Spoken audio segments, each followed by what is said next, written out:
Menelusuri kembali sejarah, di saat manasnya politik paham Barat dengan Timur, hasil percikan dari perseteruan antara blok Barat dengan blok Timur mulai kasat mata.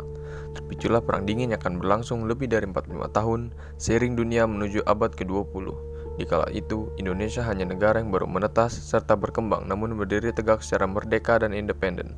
Pak Soekarno serta rekan dari negara lain dengan bangga mendirikan Gerakan Non-Blok yang menyatakan ketidakikutsertaan suatu negara dalam suatu aliansi atau afiliasi dengan kekuatan adidaya manapun.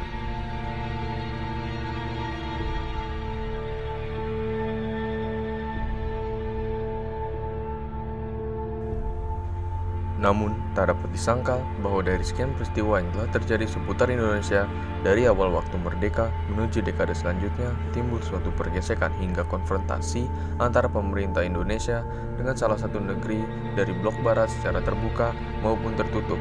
Terhitung begitu banyaknya persekongkolan, konspirasi, hingga kudeta yang dirancang untuk membuat suatu disrupsi hingga menggulingkan pemerintah Indonesia oleh aksi militer maupun pengaruh pihak intelijen Barat, yang menjadi salah satu alasan dan interpretasi mengapa Pak Soekarno lebih condong pada blok timur secara paham sosial dan ideologi, hingga perangkat alutsista yang diakuisisi militer Republik Indonesia pada kali itu.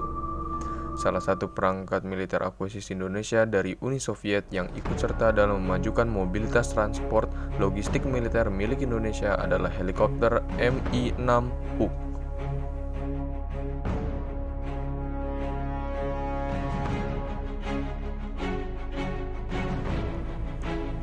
Helikopter MiL Mi-6 Hawk ini yaitu helikopter dengan kelas angkut berat atau Heavy Transport Helicopter yang berasal dari Uni Soviet yang sekarang berdiri Federasi Rusia, yang dimanufaktur oleh MiL Moscow Helicopter Plant yang mencapai total produksi 926 unit. Diawaki oleh 6 orang yang mencakup pilot, co-pilot, navigator, insinyur penerbangan, operator radio, serta teknisi. Dengan kapasitas 90 penumpang atau setara dengan 70 pasukan parasutis atau 41 kasus tandu dengan 2 tenaga medis, dengan payload 12.000 kg kargo internal, panjang 33,18 meter, diameter rotor mencapai 35 meter dengan tinggi 9,86 meter, serta dipower oleh 2 mesin Soloviev D25V turboshaft dengan 4.100 kW masing-masing.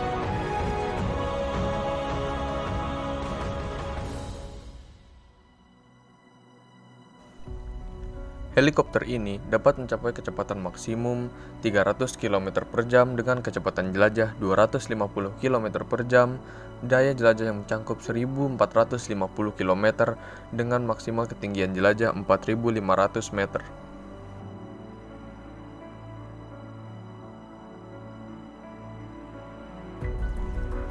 Pada masanya, helikopter transport kelas berat ini adalah helikopter terbesar di dunia, mengalahkan heli transport yang dimiliki oleh pihak barat yaitu CH-47 Chinook dan CH-53 Sea Stallion.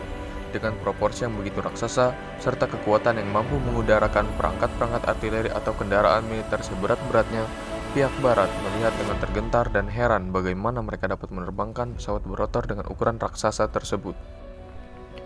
Pihak Indonesia adalah salah satu negara yang menerima raksasa perkasa ini dari Uni Soviet pada era tahun 1960-an.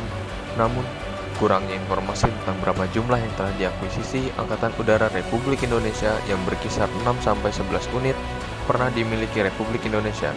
Namun, terdapat cerita tragis di awal kedatangan raksasa ini. Pada tanggal 29 Juli tahun 1966, di saat rombongan helikopter Mi-6 didatangkan, telah memakan korban jiwa seorang perwira teknik AURI Mayor yang kemudian dinaikkan secara anumerta menjadi Letnan Kolonel Atang Senjaya, yang pada kala itu Mayor Atang sedang memimpin perakitan 2 unit Mi-6 menuju Lanut Halim Perdana Kusuma sebelum diletakkan di Pangkalan Udara Semplak. Beliau meninggal di saat buntut helinya tersebut terkena kabel listrik sebelum masuk Halim, ucap salah satu cucunya. Heli perkasa ini ikut serta menjelang berakhirnya Operasi Trikora hingga Dwikora dalam rangka konfrontasi dengan Malaysia di Borneo. Operasi Mi-6 diakhiri dengan hadirnya pemerintahan Orde Baru yang menyebabkan kelangkaan suku cadang serta perawatan terhadap helikopter ini. dengan armada akhirnya di grounded pada tahun 1968 dan Skadron 8 dibekukan pada tahun 1971. Terima kasih telah hadir dan menikmatinya. Menjelang akhir video, seluruh link source, material, dan bukti definisi terdapat pada kolom deskripsi.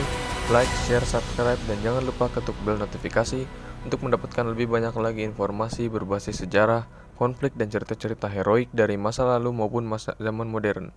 Salam Libera dan sampai nanti.